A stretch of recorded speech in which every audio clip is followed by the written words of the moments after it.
Cette émission vous est offerte par le Fan Club Maurice Njoli, club éducatif et récréatif.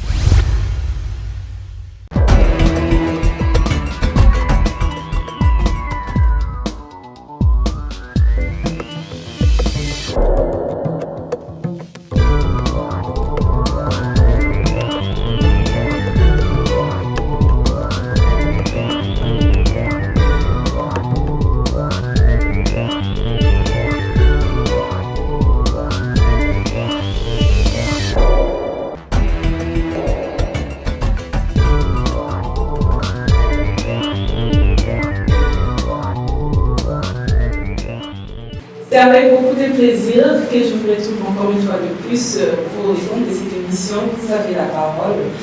Vous avez la parole, une émission qui vous font énormément du bien dans vos maisons à travers des actualités politiques, ce que nous devons savoir toujours pour le développement de notre pays. C'est ça notre objectif.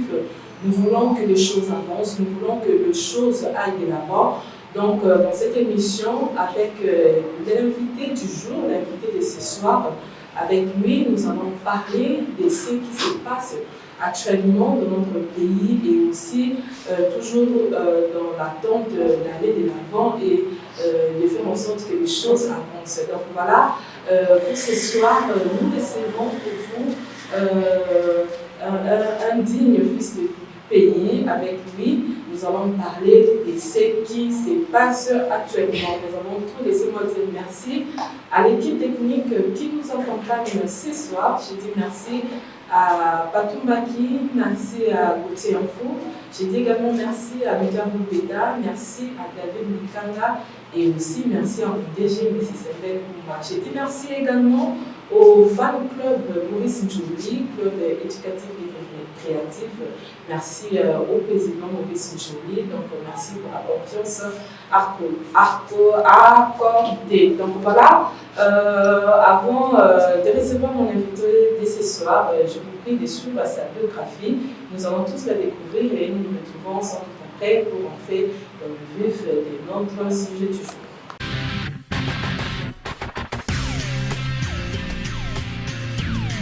Monsieur J.R. Bouela Anatoly, ressortissant du village Bokondo, dans le secteur de Luowo, territoire de Tcholou, province de la Tchouaba, africain d'origine congolaise.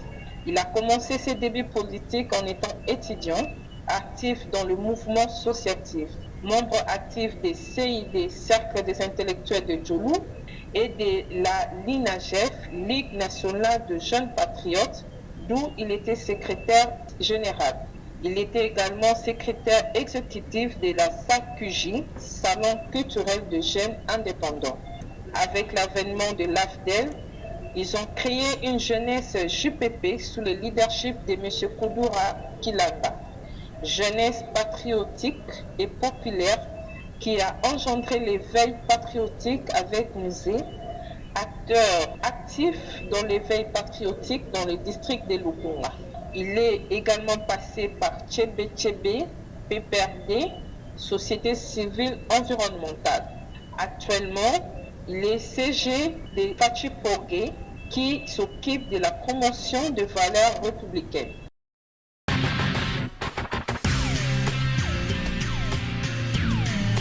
Et voilà, nous sommes là avec l'invité de ce soir. Nous avons tous découvert une équipe à présenter. Bonsoir, monsieur Giaoué. Bonsoir, madame Gloria. Vous allez bien? Très bien, merci.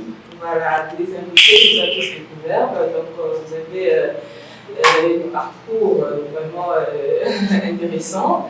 Vous pouvez nous en dire un peu plus en large, votre parcours politique, pour ceux qui aimeraient bien le savoir. Ok, tel que le profil avait dit, en tant qu'étudiant à l'UPN, en 100 ans, j'ai été membre de CID. CID, c'est le Cercle des intellectuels de Tcholou, où nous avons assumé des responsabilités en tant qu'acteurs. C'est à partir de CID que j'ai eu l'engagement, j'ai eu l'élan de faire partie de la politique et être acteur politique. Et juste après la CID, nous avons créé également Sakiji. Sakiji, c'est le salon culturel des jeunes indépendants. Toujours en état étudiant. En étant étudiant. Donc, Sakiji, salon culturel des jeunes indépendants, où on avait des Bangala, des Bassoïli, des Badou, des Congo. Et moi, j'avais assumé la responsabilité des secrétaires exécutifs. Après Sakiji, avec l'avènement de l'AFDL, nous avons créé l'INAGEP. L'INAGEP, c'est Ligue nationale des jeunes patriotes. Une Ligue nationale des jeunes patriotes où j'étais cofondateur, j'étais initiateur, et il y a d'autres amis qui nous ont rejoints.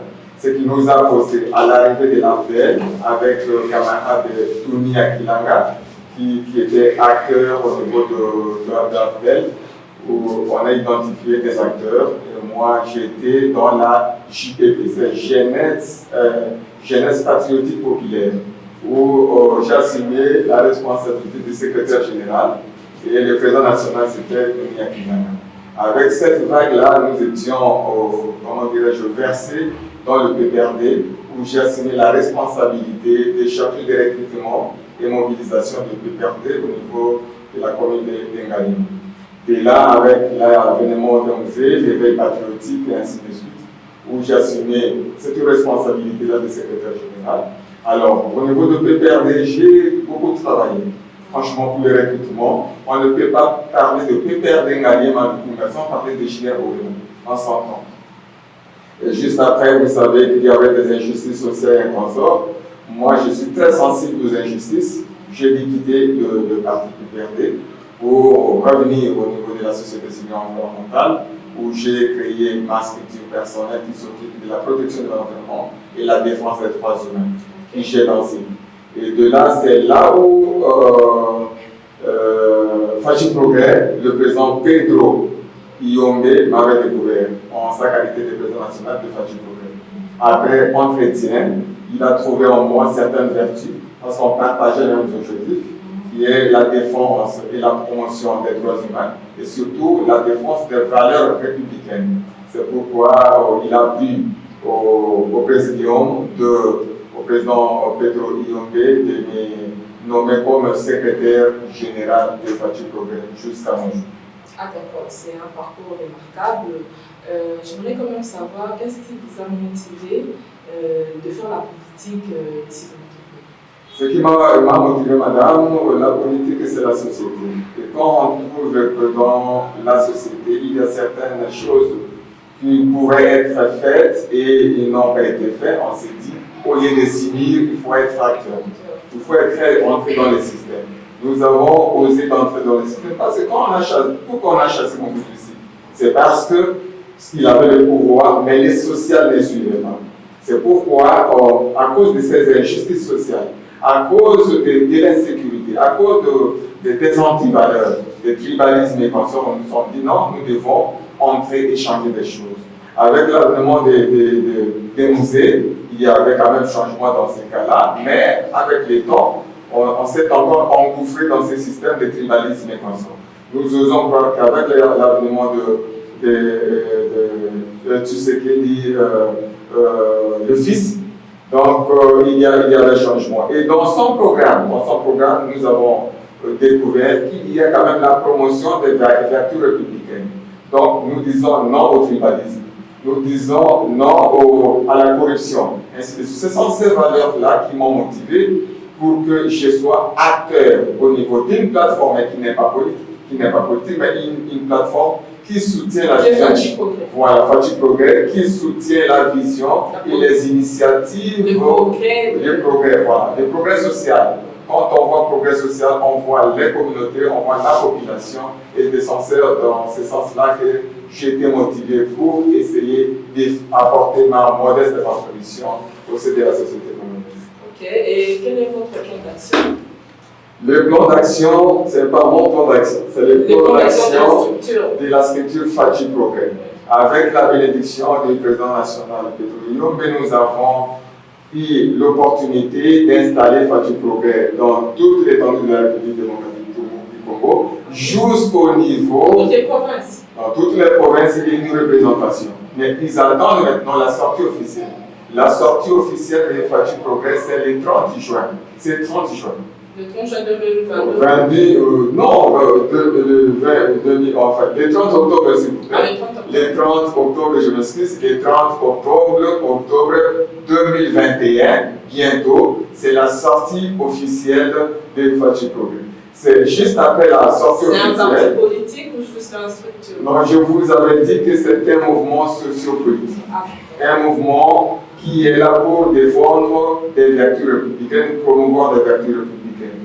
Donc c'est un peu cela, un mouvement qui soutient la vision du chef de l'État. Et la vision du chef de l'État, c'est promouvoir des vertus républicaines. C'est-à-dire que non à la corruption, non au tribalisme, et nous voulons également avoir l'identité des Congolais. C'est pourquoi notre première action, c'était Fachi Pessa Congolais Identité. Parce que juste alors, nous avons des cartes d'électeurs, nous n'avons pas des cartes d'identité. Et ce cri-là de Fachi Progrès a été écouté par les instances, les hautes instances de ce pays. Nous osons croire que c'est un pari gagné et nous continuons notre route. Donc, la sortie officielle, c'est le 30 octobre de cette année 2021. Et après notre sortie officielle, nous allons sillonner toute la République, c'est-à-dire implantation d'une façon officielle. Parce que le secrétaire général que je suis, j'ai déjà mis en place des comités dans toutes les provinces. Nous attendons la sortie officielle pour que, après la sortie officielle, le président, le présidium et les membres du secrétariat général, nous allons faire la ronde de la République dans toutes les provinces où il y a des comités provinciaux de Fachi Progrès pour l'installation et donner des orientations quant à son idéologie et à ses objectifs. D'accord. Comment pensez-vous vous y prendre dans votre structure pour accompagner réellement cette présidence à atteindre leurs objectifs par rapport à toutes les contraintes que vous pouvez rencontrer? Nous les connaissons tous, donc ce n'est pas facile d'atteindre ces objectifs parce que ce sont des choses qu'on déplore toujours. Et il y a des attentes que les Congolais attendent juste pour le jour. Donc, comment pouvez-vous espérer avoir un impact positif dans votre démarche? Quand on a la vie, on a l'espoir, madame. Et vous savez que notre adhésion au niveau du Fachi Progrès, c'était une adhésion de conviction. C'est par conviction. Ce n'est pas par opportunisme. Vous savez, lors de mon parcours, je vous ai toujours parlé que moi, je suis là contre les antivaleurs, contre les inégalités, et ainsi de suite. Et c'est ces combats-là. Ce n'est pas un combat qu'on peut gagner le dernier temps. Donc, on doit persévérer dans ces combats. Vous savez qu'avec le Mumba combattu, il y a d'autres qui gagnent le fruit. Mais notre combat, c'est un combat des Congolais, un combat qui veut les social et les progrès de l'RDC. Donc c'est un peu cela. Et les gens qui ont, parce qu'il y a d'autres qui sont hostiles au développement de ces pays, il y a d'autres qui continuent à corrompre, il y a d'autres qui continuent à voler les deniers publics, il y a d'autres qui continuent à promouvoir les antivaleurs comme le tribalisme. Donc ce sont des défis que nous, lors de notre combat, ceux qui adhèrent à cette vision du chef de l'État, qui est la lutte contre les antivaleurs de la promotion des valeurs républicaines, vont nous soutenir. Le soutien peut être matériel, peut être financier, peut être également idéologique. Ceux qui partagent avec nous la même vision, ceux qui partagent avec nous, avec Fachi Progrès, les mêmes objectifs, nous allons nous mettre ensemble, nous soutenir pour aller de l'avant et changer ces pays. Car ce pays ne peut être changé que par les efforts de tout un chacun. Si on veut que ce pays soit un pays de bonnes valeurs, il faut que les bonnes valeurs commencent par moi, commencent par toi, madame, commencent par nous Congolais. Ce n'est pas quelqu'un d'autre qui peut nous imposer.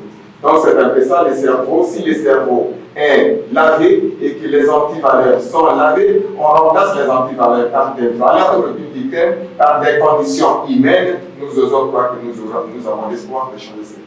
Voilà, nous avons toujours l'espoir. L'espoir, c'est ce qui nous fait vivre. surtout dans notre pays où les anti-valeurs ont pris place aux valeurs. Donc nous devons tous lutter, comme l'a dit M. Géaboué, là, c'est un problème que nous devons tous nous concerner, nous devons tous nous implanter. Dernièrement, il y a un discours du président à l'Assemblée générale de l'ONU lors de la 60e Assemblée générale où le terme était misé sur l'espoir pour renforcer la résilience afin de se relever de la COVID-19, donc construire durablement, répondre aux besoins de la planète, respecter le droit des personnes et revitaliser l'organisation de la Nations Unies. Donc c'était ça le terme qui a fait l'objet de l'Assemblée générale et notre président a eu aussi à parler de l'état des sièges, les avancées observées. Il a notamment parlé de la neutralisation de certains des miliciens, également des réductions de nombreux éléments de ces groupes armés et aussi la récupération des armes. Pensez-vous qu'il y a réellement une avancée par rapport à cet état de siège? Il a bien notifié que cet état de siège sera levé que quand les circonstances motivées seront levées. Vous pensez que c'était vraiment une démarche à suivre pour essayer d'éradiquer le problème qui se passe depuis des années dans l'est du pays? Madame, les conséquences et l'insécurité en RDC n'a pas commencé à cette époque de notre chef de l'État, Tshisekedi Tshilombo. Pourquoi? Parce que ça a commencé depuis l'époque de Mobutu. Et après le départ de Mobutu, nous savons qu'il y avait des infiltrations à tous les niveaux, l'RDC infiltré. Quand on a fait l'état de ici, avec les Rwandais, les Burundais, les Ougandais, vous comprenez la suite. Et quand les étrangers viennent chez vous, c'est pour chercher l'économie. Et tous les moyens sont bons. Et après, on a assassiné Mzee, notre idole, celui qui nous a donné cet élan-là. Il y a la continuité avec Joseph, et maintenant, c'est le régime de Félix, chef de l'État. Alors, il y a des avancées, certes. Pourquoi? Parce qu'il y avait un ancrage. L'ancrage du terrorisme, c'est vraiment enraciné à l'est du pays. Pour ne pas dire seulement à l'est du pays, mais en République démocratique du Congo. Pour démanteler ces systèmes, il y a du temps. Comment un système qui s'est ancré depuis l'époque de Mzee, le départ de Mobutu, l'époque de Mzee, Joseph qui a fait autant d'années, et aujourd'hui il y a Félix qui vient de faire quelques années, et vous voulez démanteler un système qui a été enraciné il y a 2-3 décennies, dans un mois, dans une année, dans 2 ans. Donc il faut être très pratique, il faut être très réaliste, madame. Donc il y a des avancées. Des avancées pourquoi? Parce que, il y a d'abord, entre les terroristes, entre parenthèses, ils se dénoncent déjà, et il y a d'autres ancrages, d'autres filières qui sont démantelées par les systèmes de déboulonnage du chef de l'État. Il y a les communautés qui commencent maintenant à dénoncer, même certains politiques qui sont impliqués dans les systèmes. Et je regrette aussi parce que d'autres pays voisins qui ont contribué substantiellement à attaquer le pays, veulent encore qu'on fasse une coalition pour traquer ces ADF et les terroristes. Non, nous disons non, ils veulent seulement venir renforcer et nous disons non. Il y a un système déjà qui est mis en place pour démanteler cette situation-là. Certes, il y a des avancées et ce n'est pas facile. Ce n'est pas facile. Ce n'est pas facile. Et nous avons besoin de l'assistance, de la participation de tous pour que nous arrivions à une pacification effective de l'Est du pays. Donc d'où l'état des sièges a une raison d'être.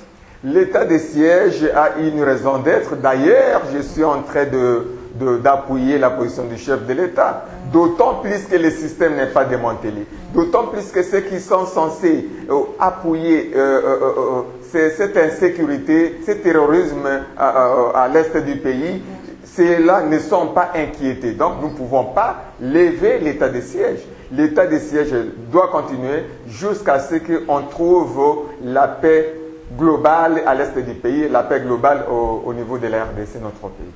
Voilà, donc nous devons encourager cela. Donc, tout Congolais, hein, donc les problèmes qui s'est toujours passé à l'est de notre pays, donc cela doivent nous intéresser. Nous ne devons pas refuser ou jeter que de pierres. Nous devons voir aussi quand les choses évoluent, quand les choses avancent, il faut toujours savoir apprécier et surtout faire des remarques constructives qui fait avancer les choses. Donc voilà, j'aimerais aussi qu'on puisse toucher un mot par rapport à l'éducation de nos enfants. Hein, bientôt là, ça sera déjà la rentrée scolaire et nous parlons également du ministère de l'enseignement primaire, secondaire et technique. Donc, dernièrement, le ministre Tony Mwaba a échangé avec échantillons représentés des journalistes également. Il a parlé de ses actions réalisées, de ses attentes par rapport à ces secteurs-là. Aujourd'hui, nous pouvons parler des mises en retraite de l'enseignement, nous pouvons parler de l'instauration de la prime de bourse et également augmentation des frais de fonctionnement des écoles publiques et aussi des prises en charge de nouvelles unités de la maternelle. Vous pensez que dans ces secteurs-là, il y a une avancée, puisque aujourd'hui, il y a d'autres qui disent que la gratuité de l'enseignement est un échec et qu'il ne fallait pas se précipiter au fait pour se lancer dans cette aventure. Quelle lecture pouvez-vous faire par rapport à cela? Ok, madame, je vous dis que l'initiative de la gratuité de l'enseignement, ce n'est pas seulement le problème du chef de l'État. C'est le problème de tout Congolais. D'ailleurs, c'est une bénédiction de faire un enseignement gratuit pour nos enfants. Mais il y a un problème. C'est-à-dire que si aujourd'hui vous analysez l'enseignement il y a 30 ans, 40 ans et actuellement, certainement il y a rabais. Parce qu'on voit l'enseignement à partir comment dirais-je, de la qualité de l'enseigné. Donc quand vous sortez de l'école primaire, vous sortez de l'école secondaire, vous sentez, nous quand on nous enseignait à l'école primaire, vous sentez la qualité de l'enseignant. Et l'enfant qui sort de l'école secondaire, directement, il y a d'autres qui étaient même retenus à l'école secondaire comme enseignants. Okay. C'est sur base de la qualité de la matière. Donc c'est un peu cela. Et aujourd'hui, quand on considère qu'il y a rabais au niveau de l'enseignement, de notre enseignement, effectivement, c'est parce que l'enseignement a été politisé. L'enseignement a été politisé. La gratuité de l'enseignement, c'est un atout, c'est une fortune, une aubaine pour la RDC. Mais d'autant plus que c'est politisé, il y a d'autres qui tirent les draps à gauche, à droite pour essayer de diaboliser ce système et faire porter ce système diabolisé sur la tête des chefs de l'État. C'est ce qui crache. Donc ce n'est pas le problème du chef de l'État, c'est le problème de la RDC, de tout Congolais, pour dire que le système de la gratuité de l'enseignement, c'est un système qui concerne tout Congolais. Nous devons appuyer cela avec des moyens internes et des moyens externes pour que ça soit effectif. Pourquoi? Qui sont les premiers bénéficiaires? C'est nous les Congolais qui bénéficions. Si aujourd'hui vous avez 10 enfants, et aujourd'hui, parmi les 10 enfants, il y a peut-être 2 qui sont en université, les autres au niveau du primaire, et étudient gratuitement avec un enseignement de qualité. Pour toi, c'est une grâce. Et pourquoi ne pas profiter de cette grâce-là que le chef de l'État a mis en place, que la constitution de la RDC a mis en place, au lieu de diaboliser le système? Donc, l'ennemi du Congolais, c'est le Congolais lui-même. Parce que les chefs, on ne peut pas dire que non, comme le président Tshisekedi est là, il faut mettre des bâtons sur les roues sur l'enseignement. Mais est-ce que et pourtant ça profite à nous, la population. À tous les Congolais. À tous les Congolais. Si vous mettez comment dirais-je, le bâton dans les roues pour entraver l'enseignement, vous n'entravez pas les chefs de l'État, vous entravez les Congolais et vous allez voir, après le passage des chefs de l'État, si c'est 5 ans ou si c'est l'autre où il aura encore la grâce et l'autre mandature. Et après son passage, il ne sera pas éternel. Mais la conséquence sera énorme sur l'enseignement, sur la qualité de l'enseignement de nos enfants. Donc, nous, Congolais, nous devons nous mettre ensemble pour soutenir ce système de gratuité, parce qu'il y va de notre intérêt. Qui ne vient pas du Félix Tshisekedi. Non, ce n'est pas Félix, c'est une initiative constitutionnelle. C'est dans la Constitution la gratuité. Tshisekedi n'est que, comment dirais-je, un instrument qui utilise cela, parce que la Constitution et l'organisation sociétale exigent qu'il faut un chef de l'État qui conduit les affaires de l'État. Mais les textes sont là. Les textes sont là. Nous devons respecter ces textes. Et surtout que les textes sont à notre faveur. Si aujourd'hui on respecte cela, nous appuyons avec nos efforts, avec le budget aussi au niveau du gouvernement, au niveau de l'Assemblée nationale et l'appui des PTF, des partenaires techniques et financiers, pour soutenir cette initiative. Nous osons croire qu'il y aura de bons résultats. Mais si les sorciers, les criminels politiciens, qu'ils veulent récupérer pour diaboliser le système, on ne diabolise pas le système, on diabolise le Congo et les ancêtres, ceux qui ont créé ce pays, c'est Dieu qui nous a légué et ils auront des comptes à rendre à notre pays. Qu'est-ce qu'il faut faire pour dépoliser ces secteurs? Qu'est-ce que nous devons faire, nous, la population, toutes les personnes qui croient à la gratuité de l'enseignement? Qu'est-ce qu'il faut faire, au fait? Vous savez, madame, qu'est-ce qu'il faut faire? C'est seulement le respect des textes réglementaires. Et aussi, il faut appuyer les systèmes, notre système éducatif.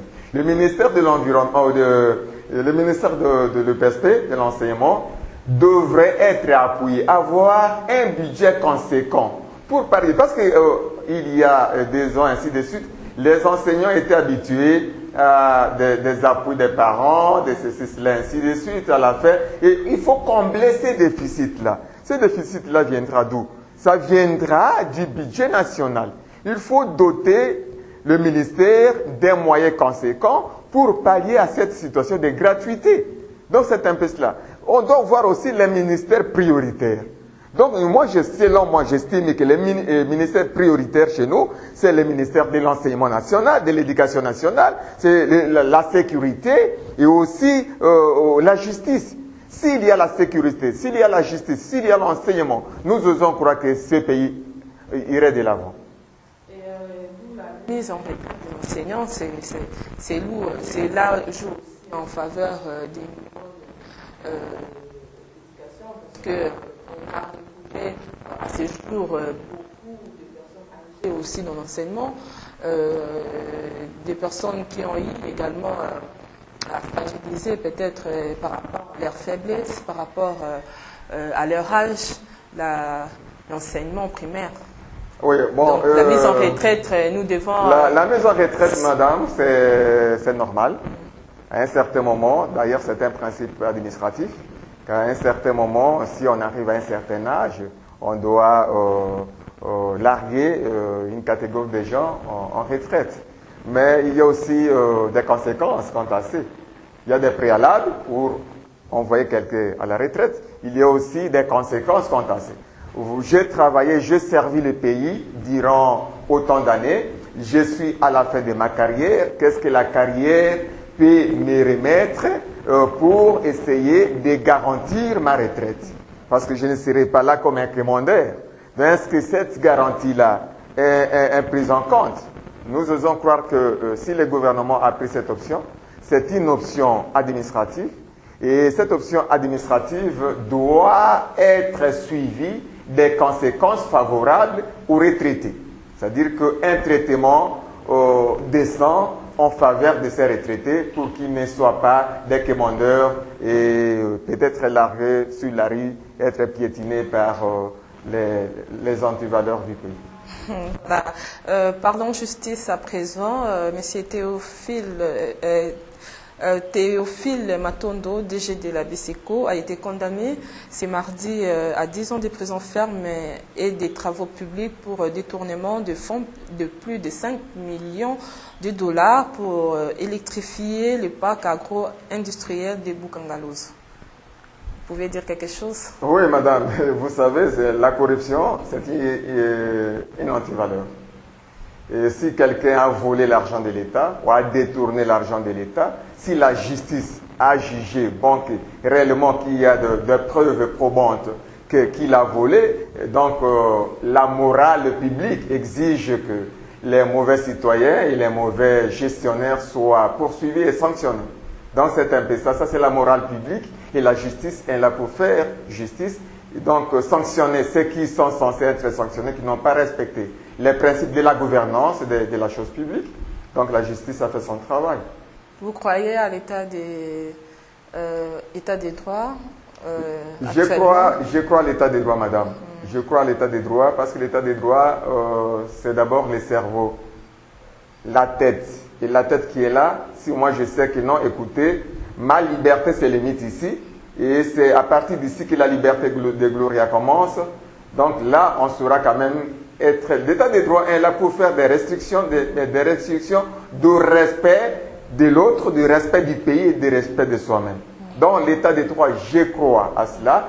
Le chef de l'État, Félix Tshisekedi, a trouvé le pays dans un état que vous comprenez. Et jusqu'à maintenant, il y a certains acteurs politiques qui continuent à pratiquer des antivaleurs. Vous savez, ils ne respectent pas. Vous savez, bientôt, avant de venir ici, il y a d'autres qui brisent même les feux de circulation là, ainsi de suite. Il y a des ministres, il y a des députés, il y a des hauts gradés de l'armée, de la police qui brisent des principes réglementaires de ces pays. Donc, l'état des droits ne peut pas seulement se limiter aux paisibles citoyens. L'état des droits doit d'abord commencer par ces gourous-là, ceux qui sont censés respecter les lois, mais ils ne les respectent pas. Ceux qui légifèrent les lois de notre pays et ne les respectent pas. Nous osons croire que la justice doit d'abord commencer par eux, au lieu de voir les paisibles citoyens. Je peux vous donner une illustration. Je vis des policiers en train de pourchasser les vendeurs de sachets d'eau pure. On dit d'eau pure, ainsi de suite. On vient, on arrête la pauvre maman qui se débrouille ainsi de suite, alors que le problème n'est pas là. Il y a un arrêté. Un arrêté, je sais, à l'époque de gouverneur Kimbuta, il avait un arrêté de suspendre les usines qui produisent ça. Est-ce où en sommes-nous avec ce principe? Donc, on ne sait pas. Il y a toute une litanie de lois dans notre pays, mais ces lois ne sont pas respectées par les gouvernants. Donc, l'état de droit doit d'abord voir les gouvernants, comment ils se comportent quant à au respect des principes réglementaires de notre pays. Ce n'est qu'après qu'on va voir les paisibles citoyens. Mais si on fait l'inverse, c'est-à-dire qu'il y a quelque part une prédation. Nous considérons ça qu'une prédation, les compradors sont protégés et les prolétaires sont mis en insécurité. Et là, nous disons non, parce que nous, Fachi Progrès, nous sommes en train de promouvoir des valeurs républicaines. Et une des valeurs républicaines, c'est le respect de la réglementation, le respect de la Constitution, le respect des lois du pays. Si vous êtes honorable, vous ne respectez pas les lois du pays, vous n'êtes pas digne d'être appelé honorable. Vous êtes honorable en quoi? Vous excellez quoi? Si vous êtes un ministre, on vous appelle excellence. C'est-à-dire que vous excellez dans la vertu. Mais quand vous excellez dans les vices, dans la médiocrité, alors vous ne méritez pas être appelé excellence. Le chef de l'État a mis en place cette dynamique de l'État des droits, et il doit, tel qu'il est fait lui-même comme ça, donc il doit veiller là-dessus. Et nous, Fachi Progrès, nous sommes à côté du chef de l'État pour l'aider, que les dirigeants d'abord respectent cet État des droits. Exactement, exactement. En tout cas, il y a vraiment beaucoup à faire et beaucoup vraiment à suivre dans ces pays. Nous serons toujours là pour accompagner ce qui doit être fait. Donc voilà, nous ne devons pas toujours avoir une couleur politique pour le bien de notre... Parce que l'objectif, qu'on soit dit opposant ou au pouvoir et tout, l'objectif est le même. Ça doit rester le même. Le bien-être de notre pays. Voilà. Oui, bien sûr. D'où vient souvent nos guerres, c'est une course au pouvoir pour nos ventres et non pour le bénéfice. Parce que puisque si l'objectif était le bénéfice du Congo, de notre pays, est-ce que on allait avoir peut-être des critiques négatives? S'il y a des critiques négatives, oui, des critiques, mais j'estime que, quels que soient ceux de l'opposition ou de la majorité de l'union sacrée de la nation, l'objectif de la gestion de la chose publique, c'est le bien-être et le plus-être des populations. Quand on voit le plus-être, c'est-à-dire qu'il y a la qualité de la réflexion de l'homme congolais. Si on voit le bien-être, ce sont des conditions qu'on met en place pour que le peuple congolais soit bien. Mais maintenant, si on fait de la politique, soit on est dans l'opposition, juste parce qu'il faut avoir le pouvoir et non pas, comment dirais-je, voir la situation tragique que traverse le Congo, alors vous ne méritez pas être gestionnaire de la chose publique. Donc c'est ça l'interpellation que nous faisons. Nous, au niveau de Fachi Progrès, nous avons des principes. Si aujourd'hui le secrétaire général de Fachi Progrès que je suis, s'il y a une initiative qui ne cadre pas avec les objectifs de Fachi Progrès pour la promotion des vertus républicaines, je suis interpellé par les membres de Fachi Progrès. Et là, on ne se berce pas. On se dit la vérité. C'est pourquoi cette logique-là de vouloir l'excellence, quand nous constatons que chef de l'État, entourage naïe, Ezaboye, nous sommes là pour faire une interpellation. Que regardez, chef, si vous prenez cet élan, regardez, dès que vous arriverez, il y aura un trou et vous allez vous engouffrer. Autant prendre des précautions et faire ça. Pourquoi? Parce qu'à la fin de la mandature, c'est le chef de l'État qui va rendre compte au peuple congolais. Ce n'est pas l'opposition qui va rendre compte au peuple congolais.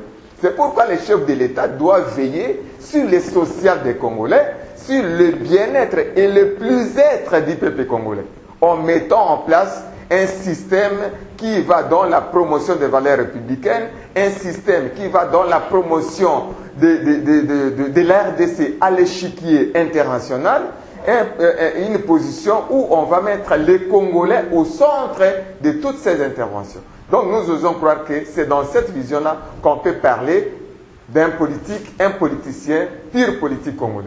Si on voit des marches qui se font par-ci par-là pour réclamer des positionnements politiques, pour réclamer je ne sais quoi au moment où l'État n'est pas encore là, la priorité actuellement, c'est le social des Congolais. La priorité actuellement est que le chef de l'État a pris le pouvoir, mais la jeunesse, est-ce que la jeunesse a trouvé du travail?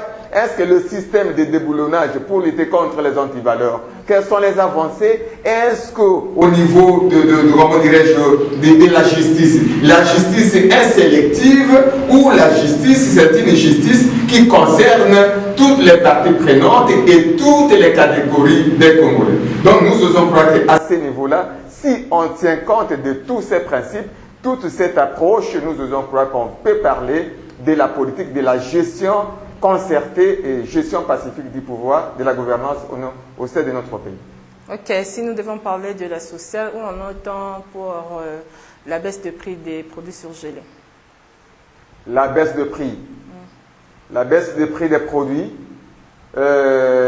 si une caste se réjouit, certainement ce n'est pas tout le peuple congolais qui se réjouit.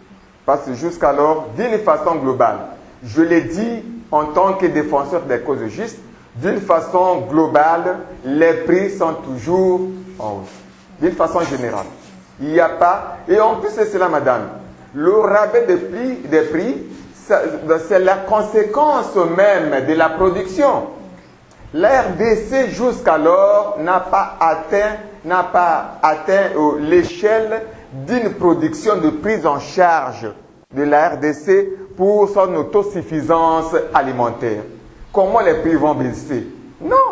Donc il faut nécessairement mettre un accent sur la production, sur la productivité et surtout la consommation, la production interne mettre des moyens conséquents pour que l'RDC produise et d'ici là, il y aura réduction des produits. Quand on amène toujours des produits à gauche et à droite, vous comprenez la suite, madame.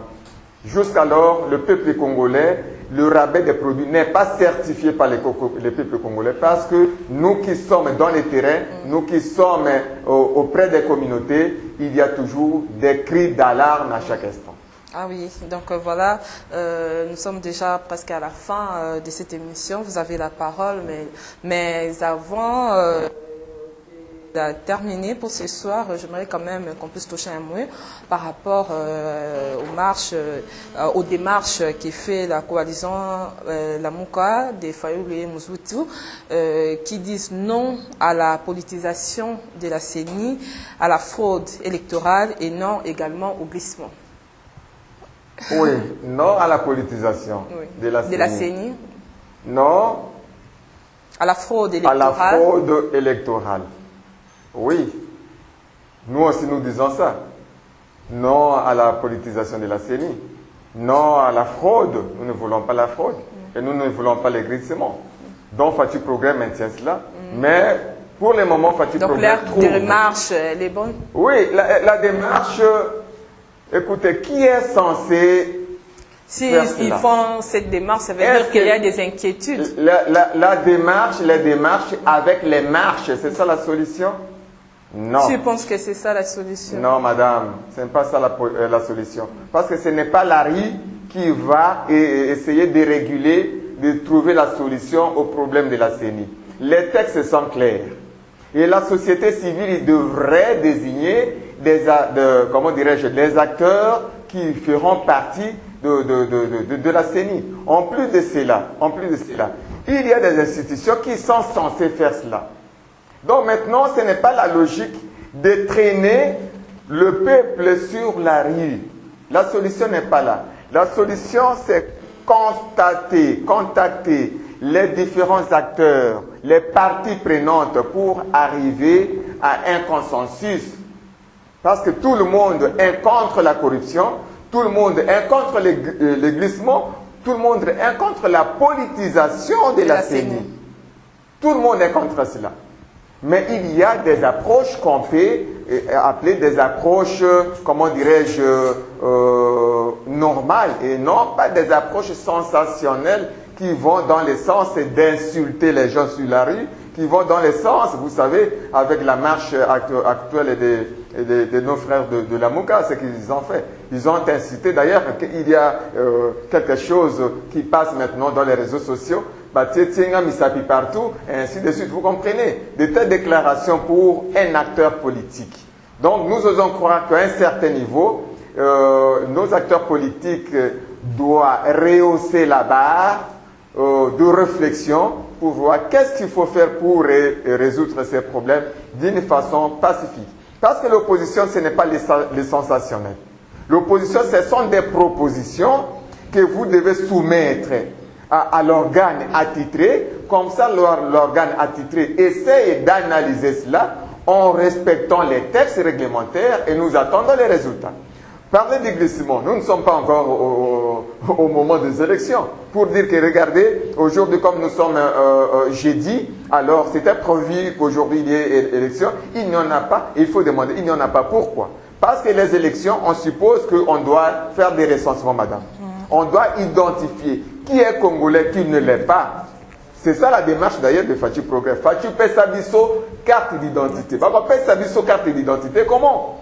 Il faut recenser qu'au niveau de Lukunga, de Ngalié, ma commune de résidence, est-ce qu'il y a combien d'étrangers et il y a combien de Congolais, ceux qui sont censés voter, sont combien d'hommes, combien de femmes, combien de gens qui n'ont pas eu de carte d'électeur et qu'aujourd'hui, en étant recensés, ils auront leur carte d'identité. Ce n'est qu'après qu'on va essayer de comptabiliser, faire une synthèse, un tableau synoptique pour dire qu'aujourd'hui, au niveau de Lukunga, au niveau de Kinshasa, nous avons autant de votants. Et si nous allons aux élections, il n'y aura pas de dérapage.